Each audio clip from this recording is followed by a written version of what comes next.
जय जगन्नाथ। नमस्कार दर्शक बंधु, आज राशिफल कार्यक्रम को आपण मानू हृदय स्वागत। आज स्मात सम्मत श्रीकृष्ण जन्माष्टमी एवं सर्वसम्मत जन्माष्टमी। आज भाद्रव मास 10 दिन अगस्त 26 तारीख सोमवार, भाद्रव कृष्ण पक्ष सप्तमी तिथि दिन 8टा 10 पर्यंत रहुछि। कृतिका नक्षत्र राति 8टा 39 पर्यंत रहुछि। वृष चंद्र 60 दंड। आजिर घात चंद्र बिछा राशि। आजिर निषिद्ध खाद्य ताल दिवा 8टा 10 पर नारिकेल बा नड़िया भोजन निषेध। आजिर शुभ बेला प्रातरु दिवा 7टा 10 मध्य, पुणी 10टा 22 पर 12टा 46 मध्य। ए थिला आज दिन विषय रे। आसंतु जानिबा समस्त 12टी राशि राशिफल विषय रे। प्रथमे जानिबा मेष राशि विषय रे। आज लक्ष्मींकर कृपा आपणक उपरे बर्षिब। सामाजिक रूप रे जश एवं कीर्ति वृद्धि हेबार संभावना अछि। व्यापार रे लाभ हेब। विवाह इच्छुक जातकर विवाहर आयोजन सफलता पूर्वक हेब। मध्याह्न परे स्वास्थ्य बिगिड़ी पारे, यार ध्यान रखिबे। पुंजी निवेश करिबा पूर्वरु थरे भल भावरे भाबी नियंतु। परिजन मानक सहित विरोध होई पारे, सेथिपाई बाणी उपरे नियंत्रण रखिबे। व्यवसाय रे स्थिति अनुकूल रहिबो तथा आपणकर कार्यर उचित प्रशंसा मध्य हेब। सामाजिक रूप से मान प्रतिष्ठा रे वृद्धि हेब। कार्य मध्य सरलता पूर्वक संपन्न हेब एवं एही कार्य गुड़िक लाभ मध्य हेब। दाम्पत्य जीवन रे आमोद प्रमोद रहिब। नुआ कार्य गुड़िकर आयोजन करिबा पाई समय भल अटे। सामाजिक एवं आर्थिक दृष्टि लाभ मिलबार जोग अछि। ए थिला मेष राशि विषय रे। आसंतु जानिबा वृष राशि विषय रे। प्रतिद्वंदी मानक एवं उच्च अधिकारी मानक सहित वाद विवाद करंतु नाही। शारीरिक एवं मानसिक स्वास्थ्य आज भल रहिब। परिजन मानक सहित यात्रार आयोजन होई पारे। छोट यात्रार जोग रहिछि। मित्र मानक एवं स्वजन मानक सहित आनंद पूर्वक समय बीतिब। मध्याह्न परे आपण शारीरिक एवं मानसिक रूप से व्यग्रता अनुभव करिवे। सौंदर्य एवं घरर साजसज्जा मनोरंजन साधन क्रय करिवे। आपण कहा सहित अधिक वाद विवाद करंतु नाही, ताहा ही आपणक पई हितकर हेबो। धार्मिक कार्य गुड़िक एवं उपासनार पछरे धन खर्च होई पारे। परिजन मानक सहित मन मालिन्य न हेउ सेथिपाई बाणी को नियंत्रित रखिबे। मध्याह्न परे प्रसन्नता अनुभव करिवे।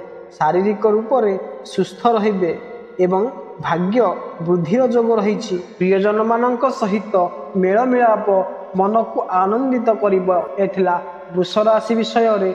आसंतु जानिबा मिथुन राशि विषय रे। प्रतिद्वंदी मानक एवं उच्च अधिकारी मानक सहित विवाद करंतु नाही। आमोद प्रमोद संबंधित वस्तु को किनिबा जोगु क्रेतांकर खर्च अधिक होबार आशंका रहिछि। व्यवसाय क्षेत्र में वातावरण भल रहिबो। मध्याह्न परे शारीरिक मानसिक स्थिति रे अनुकूल परिवर्तन आसिबो। आपणकर कार्य रे वरिष्ठ अधिकारी मध्य संतुष्ट रहिबे। धन प्राप्तिर आज भल जोग रहिछि। अनैतिक कार्य एवं नकारात्मक विचार दूरे रुहंतु। बाणी उपरे नियंत्रण रखिबे। परिवारर मनोमालिन्य हेबारु शारीरिक एवं मानसिक असुस्थता होई पारे। ध्यान रखिबे। मध्याह्न परे विदेशरु भल समाचार प्राप्त होई पारे। वरिष्ठ अधिकारी मानक सहित करा जायथिबा व्यवहार रे आपणको दुख पहुंची पारे। शेष रे सबु ठीक होई जिवो।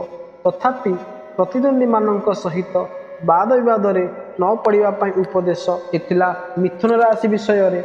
आसंतु जानिबा कर्कट राशि विषय रे। आपणकर स्वभाव रे आज किछि अधिक संवेदनशीलता रहिबो।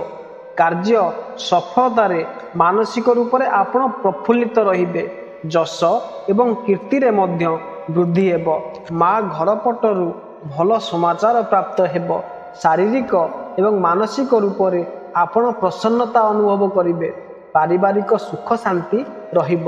ଯାତ୍ରା ଏବଂ ପର୍ଯ୍ୟଟନର ସମ୍ଭାବନା ଅଛି। ସ୍ୱାସ୍ଥ୍ୟ ଦୃଷ୍ଟିରୁ ଆପଣ ଆନନ୍ଦିତ ରହିବେ। ମିତ୍ର ତଥା ସମ୍ବନ୍ଧୀମାନଙ୍କ ସହିତ ବୁଲିବାକୁ ଯିବାକୁ ଯୋଜନା ବନାଇବେ ଏବଂ ଆନନ୍ଦପ୍ରଦ ଯାତ୍ରା ମଧ୍ୟ କରିପାରିବେ। ସାମାଜିକ ରୂପରେ ସମ୍ମାନ ପ୍ରାପ୍ତି ହେବ। ଭାଗିଦାରୀଙ୍କ ସହିତ ଚର୍ଚ୍ଚା ସକାରାତ୍ମକ ହେବ। ମଧ୍ୟାହ୍ନ ପରେ ଆପଣ ମାନସିକ ରୂପରେ ଆଳସ୍ୟ ଅନୁଭବ କରିବେ।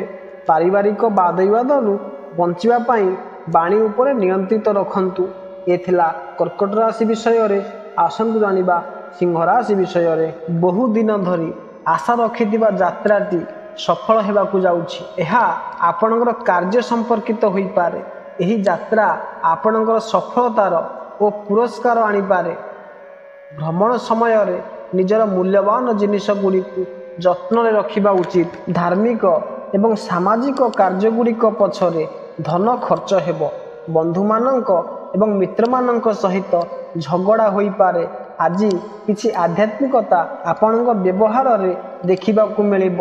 ଦୁର୍ଘଟଣା ଏବଂ ଶଲ୍ୟ ଚିକିତ୍ସା ପ୍ରତି ସାବଧାନ ରୁହନ୍ତୁ। ମଧ୍ୟାହ୍ନ ପରେ ଆପଣଙ୍କର ପ୍ରତ୍ୟେକ କାର୍ଯ୍ୟ ସରଳତାପୂର୍ବକ ସମ୍ପନ୍ନ ହୋଇଯିବ। ଅଫିସରେ ଆପଣଙ୍କର ପ୍ରଭାବ ପଡ଼ିବ।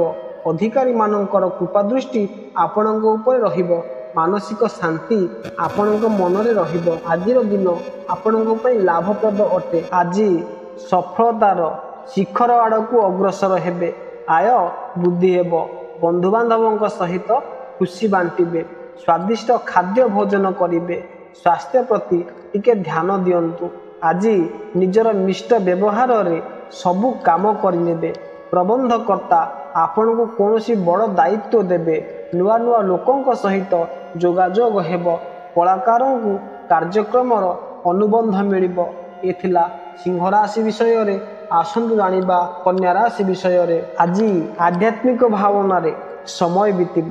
ବିଭିନ୍ନ କ୍ଷେତ୍ରରେ ଜ୍ଞାନ ଅର୍ଜନ କରିବାକୁ ପ୍ରୟାସ କରିବେ। କଳା ସାହିତ୍ୟ କ୍ଷେତ୍ରରେ ଆଗକୁ ବଢ଼ିବେ। ଚାକିରି ସମ୍ବନ୍ଧୀୟ ଖୁସି ଖବର ମିଳିବ। ପିତାଙ୍କର କହିବା ମାର୍ଗରେ ଆପଣ ଚାଲନ୍ତୁ। ଆପଣଙ୍କୁ ସଫଳତା ମିଳିବ। ବିଦେଶରେ ବ୍ୟବସାୟ କରୁଥିବା ବ୍ୟକ୍ତିବିଶେଷ ଆଜି ବଡ଼ ଡିଲ୍ କରିବେ। ପଇସାକୁ ନେଇ କାହାରି ସହିତ ବିବାଦ ହୋଇପାରେ। ଦାମ୍ପତ୍ୟ ଜୀବନରେ ପ୍ରୀତି ବଜାୟ ରହିବ। ପରିବାରରେ ଏକତା ଓ ପ୍ରେମ ବଢ଼ିବ। ସ୍ଥଗିତ ଥିବା କାମ ପୂରା କରିବାରେ ସହଯୋଗୀଙ୍କର ସହଯୋଗ ମିଳିବ। ଆର୍ଥିକ ସ୍ଥିତି ପୂର୍ବ ଅପେକ୍ଷା ମଜବୁତ ହେବାକୁ ଯାଉଛି। ବନ୍ଧୁଙ୍କ ସହିତ ସମ୍ବନ୍ଧରେ ସୁଧାର ଆସିବ। ଏ ଥିଲା କନ୍ୟା ରାଶି ବିଷୟରେ। ଆସନ୍ତୁ ଜାଣିବା ତୁଳା ରାଶି ବିଷୟରେ। ବନ୍ଧୁଙ୍କ ମନାନ୍ତର କାରଣରୁ ମନ ଭଲ ନଥିବା ହେତୁ କୌଣସି କାମରେ ମନୋଯୋଗୀ ରହିପାରିବେ ନାହିଁ। ତେଣୁ ମନ ଖୁସିରେ ରହିପାରିବେ ନାହିଁ। ଶିଳ୍ପ ଓ ବାଣିଜ୍ୟ କାରବାର କ୍ଷେତ୍ରରେ ବେଶ୍ ଖୁସି ରହିବେ। ରାଜନୀତିରେ ଓ ସାଂଗଠନିକ ବିଭିନ୍ନ କାମ ହାତକୁ ନେଇ ପ୍ରଶଂସିତ ହୋଇପାରନ୍ତି। ଆଜି ପରିବାରରେ ସନ୍ଦେହ ଓ ଭୁଲ ବୁଝାମଣା ହେତୁ ସମସ୍ୟା ବଢ଼ିପାରେ। ଦୂରସ୍ଥାନକୁ ଯାତ୍ରା ନୂତନ କର୍ମନିଯୁକ୍ତି ପାଇଁ ଅନୁକୂଳ ବାତାବରଣ ସୃଷ୍ଟି ହୋଇପାରେ। ବ୍ୟବସାୟରେ ବକେୟା ଅର୍ଥ ଆଦାୟ କରିବାରେ ସକ୍ଷମ ହେବେ। ଭୂ ସମ୍ପତ୍ତିକୁ କେନ୍ଦ୍ର କରି ପରିବାରର ସଦସ୍ୟଙ୍କ ମଧ୍ୟରେ କଳହର ସୂଚନା ରହିଛି। କିନ୍ତୁ ସଂଗଠନ ଓ ନୂତନ ସମ୍ପର୍କ ସ୍ଥାପନ କ୍ଷେତ୍ରରେ କାରବାରରେ କିଛିଟା ସାମୟିକ ସମସ୍ୟା ଲାଗି ରହିବ। ଆର୍ଥିକ ସ୍ଥିତିକୁ ସୁଦୃଢ଼ ରଖିବାରେ ସମର୍ଥ ହେବେ। ଏ ଥିଲା ତୁଳା ରାଶି ବିଷୟରେ। ଆସନ୍ତୁ ଜାଣିବା ବିଛା ରାଶି ବିଷୟରେ। କୌଣସି ପ୍ରକାରର ସଙ୍କଟରେ ନ ପଡ଼ନ୍ତୁ, ସେଥିପାଇଁ ଦେଖି ଚାହିଁ କାର୍ଯ୍ୟ କରିବାକୁ ଉପଦେଶ। ବ୍ୟବସାୟ କ୍ଷେତ୍ରରେ ଆଜି ଅଧିକାରୀମାନଙ୍କ ସାଙ୍ଗରେ ଉଗ୍ର ଚର୍ଚ୍ଚା କରିବେ ନାହିଁ, ଅନ୍ୟଥା କ୍ଷତି ହେବାର ସମ୍ଭାବନା ଅଛି। ଗୃହସ୍ଥୀ ଜୀବନରେ ଆନନ୍ଦପୂର୍ଣ୍ଣ ବାତାବରଣ ରହିବ। କୌଣସି ଧାର୍ମିକ କିମ୍ବା ମାଙ୍ଗଳିକ କାର୍ଯ୍ୟରେ ଆପଣଙ୍କର ଉପସ୍ଥିତି ରହିବ। ତୀର୍ଥଯାତ୍ରା ହୋଇପାରେ। ଆପଣଙ୍କର ଭାବନାତ୍ମକ ଚିନ୍ତା ଯୋଗୁଁ ଆପଣ ଆଜି ଅସୁସ୍ଥତା ଅନୁଭବ କରିପାରନ୍ତି। ନୂଆ କାର୍ଯ୍ୟର ପ୍ରାରମ୍ଭ ଆଜି କରନ୍ତୁ ନାହିଁ। ବାଣୀ ଏବଂ ବଚନ ଉପରେ ନିୟନ୍ତ୍ରଣ ରଖିବାକୁ ପରାମର୍ଶ। ଖାଇବା ପିଇବା ଉପରେ ଧ୍ୟାନ ରଖିବେ। ବ୍ୟବସାୟ କ୍ଷେତ୍ରରେ ବିଘ୍ନ ଉପସ୍ଥିତ ହୋଇପାରେ। ଉଚ୍ଚ ଅଧିକାରୀମାନଙ୍କ ସହିତ ଘର୍ଷଣର ପ୍ରସଙ୍ଗକୁ ଏଡ଼ାଇବାକୁ ଚେଷ୍ଟା କରିବା ସହିତ ଶତ୍ରୁମାନଙ୍କ ସହିତ ବାଦ ବିବାଦ କିମ୍ବା ଉଗ୍ର ଚର୍ଚ୍ଚା ନ ହେଉ ଏହାର ଧ୍ୟାନ ରଖିବେ। କାର୍ଯ୍ୟରେ ସଫଳତା ପ୍ରାପ୍ତି ହେବାରେ ବିଳମ୍ବ ହୋଇପାରେ, ଏଥିପାଇଁ ଧୈର୍ଯ୍ୟର ସହକାରେ କାର୍ଯ୍ୟ କରନ୍ତୁ। ଏ ଥିଲା ବିଛା ରାଶି ବିଷୟରେ। ଆସନ୍ତୁ ଜାଣିବା ଧନୁ ରାଶି ବିଷୟରେ। ନିର୍ଦ୍ଧାରିତ କାର୍ଯ୍ୟ ସମ୍ପନ୍ନ ନ ହେବା କାରଣରୁ ହତାଶା ଅନୁଭବ କରିବେ। କୌଣସି ମଧ୍ୟ ମହତ୍ତ୍ୱପୂର୍ଣ୍ଣ କାର୍ଯ୍ୟ ଅଥବା ତା ବିଷୟରେ ନିର୍ଣ୍ଣୟ ନେବା ପାଇଁ ଉପଦେଶ, ପରିଜନ ତଥା ଭାଇ ଭଉଣୀମାନଙ୍କ ସହିତ ସମୟ ଆନନ୍ଦପୂର୍ବକ ସମୟ କଟାଇବେ। ପ୍ରତିଦ୍ୱନ୍ଦ୍ୱୀମାନଙ୍କୁ ପରାଜିତ କରିପାରିବେ। ଶାରୀରିକ ଏବଂ ମାନସିକ ରୂପରେ ଆଜି ଅସୁସ୍ଥ ରହିପାରନ୍ତି। ଜୀବନରେ ଆଧ୍ୟାତ୍ମିକତା ଅନୁଭୂତି ହୋଇପାରେ। ବାଣୀ ଏବଂ ବଚନ କାରଣରୁ ଭ୍ରାନ୍ତି ନ ହେଉ ଏହାର ଧ୍ୟାନ ରଖିବେ। କ୍ରୋଧର ମାତ୍ରା ବଢ଼ିଯିବାରୁ କୌଣସି ବ୍ୟକ୍ତିଙ୍କ ସହିତ ଉଗ୍ର ଚର୍ଚ୍ଚା କିମ୍ବା ବିବାଦ ନ ହେଉ ମନରେ ବ୍ୟଗ୍ରତା ରହିବ। ଏଥିପାଇଁ ଆଧ୍ୟାତ୍ମିକତାର ଆଶ୍ରୟ ନେଲେ ମନ ଶାନ୍ତ ହେବ। ମଧ୍ୟାହ୍ନ ପରେ ଫୁର୍ତ୍ତି ଏବଂ ଉଲ୍ଲାସ ଅନୁଭବ କରିବେ। ପାରିବାରିକ ବାତାବରଣ ଆନନ୍ଦପ୍ରଦ ଏବଂ ଶାନ୍ତିପ୍ରଦ ରହିବ। ଏ ଥିଲା ଧନୁରାଶି ବିଷୟରେ। ଆସନ୍ତୁ ଜାଣିବା ମକର ରାଶି ବିଷୟରେ। ଆଜି ଆପଣଙ୍କ ଦିନ ମିଶ୍ର ଫଳଦାୟୀ ରହିବ। ପରିଜନମାନଙ୍କ ସହିତ ବସିକରି ଆପଣ ମହତ୍ତ୍ୱପୂର୍ଣ୍ଣ ଚର୍ଚ୍ଚା କରିବେ। ଅଫିସ୍ କିମ୍ବା ବ୍ୟବସାୟ କ୍ଷେତ୍ରରେ ଅଧିକାରୀମାନଙ୍କ ସହିତ ମଧ୍ୟ ମହତ୍ତ୍ୱପୂର୍ଣ୍ଣ ବିଷୟଗୁଡ଼ିକ ଉପରେ ଚର୍ଚ୍ଚା ହେବ। ସରକାରୀ ଲାଭ ମିଳିବାର ସମ୍ଭାବନା ଅଛି। ଅଫିସ୍ ସମ୍ବନ୍ଧିତ କାର୍ଯ୍ୟ ପାଇଁ ଯାତ୍ରା କରିବାକୁ ପଡ଼ିପାରେ। କାର୍ଯ୍ୟଭାର ବଢ଼ିବ। ମାତାଙ୍କ ଠାରୁ ଲାଭ ହେବାର ସମ୍ଭାବନା ଅଛି। ନୂଆ କାର୍ଯ୍ୟ କରିବାକୁ ପ୍ରେରଣା ମିଳିବ ଏବଂ ଆପଣ ତାକୁ ପ୍ରାରମ୍ଭ କରିପାରିବେ। କୌଣସି ଧାର୍ମିକ ସ୍ଥଳକୁ ଯାଇ ଆପଣଙ୍କର ମନ ଭକ୍ତିମୟ ହୋଇଯିବ। ଲମ୍ବା ଯାତ୍ରାର ଯୋଗ ଅଛି। ସ୍ନେହିଜନ କିମ୍ବା ମିତ୍ରମାନଙ୍କ ଠାରୁ ଶୁଭ ସମାଚାର ମିଳିବ। ବିଦେଶ ଯିବାର ସମ୍ଭାବନା ଅଛି। ବ୍ୟାପାରରେ ଆର୍ଥିକ ଲାଭ ହୋଇପାରେ। ସ୍ୱାସ୍ଥ୍ୟ ମଧ୍ୟମ ଧରଣର ରହିବ। ଏ ଥିଲା ମକର ରାଶି ବିଷୟରେ। ଆସନ୍ତୁ ଜାଣିବା କୁମ୍ଭ ରାଶି ବିଷୟରେ। ଆଜିର ଦିନ କୌଣସି ଭାବରେ କଳହ ଏବଂ ଚର୍ଚ୍ଚାରୁ ଦୂରେଇ ରୁହନ୍ତୁ। ଆକସ୍ମିକ ଖର୍ଚ୍ଚର ଆଶଙ୍କା ରହିଛି। ବିଦ୍ୟାର୍ଥୀମାନଙ୍କ ପାଇଁ ପଢ଼ାରେ ବାଧା ଆସିବ। ପ୍ରିୟଜନମାନଙ୍କ ସହିତ ହୋଇଥିବା ସାକ୍ଷାତରେ ମନ ଆନନ୍ଦିତ ହେବ। ପେଟ ସମ୍ବନ୍ଧିତ ଯନ୍ତ୍ରଣା ହୋଇପାରେ। ସେୟାର ବା ସଟ୍ଟାରେ ନିବେଶ କରିବାରେ ସାବଧାନ ରହିବେ। କହିବାକୁ ଗଲେ ଆଜିର ଦିନ ମଧ୍ୟମ ଫଳଦାୟୀ ରହିବ। ପାରିବାରିକ ସଦସ୍ୟମାନଙ୍କ ସହିତ ବାଣୀରେ ନିୟନ୍ତ୍ରିତ ରଖିବେ। ଦୈନିକ କାର୍ଯ୍ୟରେ ବିଘ୍ନ ଆସିପାରେ, ସେଥିପାଇଁ କାର୍ଯ୍ୟ ସମ୍ପନ୍ନ ହେବାରେ ସହାୟତା ମିଳିବ। ଅଧିକ ପରିଶ୍ରମ ପରେ ମଧ୍ୟ ସଫଳତା ପ୍ରାପ୍ତି କମ୍ ହେବାରୁ ହତାଶା ଅନୁଭବ ହୋଇପାରେ। ମାତାଙ୍କର ସ୍ୱାସ୍ଥ୍ୟକୁ ନେଇ ଚିନ୍ତା ହୋଇପାରେ। ଏ ଥିଲା କୁମ୍ଭ ରାଶି ବିଷୟରେ। ଆସନ୍ତୁ ଜାଣିବା ମୀନ ରାଶି ବିଷୟରେ। ଆଜି ଆମୋଦ ପ୍ରମାଦରେ ନିଜକୁ ଆପଣ ଭୁଲାଇ ଦେବାର ଦିନ। ମନୋରଞ୍ଜନ ପ୍ରବୃତ୍ତିରେ ଆପଣ ବୁଡ଼ି ରହିବେ। ବ୍ୟବସାୟ କ୍ଷେତ୍ରରେ ଆପଣଙ୍କୁ ଲାଭ ହେବ। ସ୍ୱାସ୍ଥ୍ୟ ଭଲ ରହିବ। ମାନ ପ୍ରତିଷ୍ଠାରେ ବୃଦ୍ଧି ହେବ। ଯାତ୍ରାର ଆୟୋଜନ କରିବେ। ସାମାଜିକ ରୂପରେ ସମ୍ମାନ ପ୍ରାପ୍ତି ହେବ। ଭାଗିଦାରୀରେ ଲାଭ ହେବ। ଆଜି ଆପଣଙ୍କର ମନରେ ସମ୍ବେଦନଶୀଳତାର ମାତ୍ରା ଅଧିକ ରହିବ।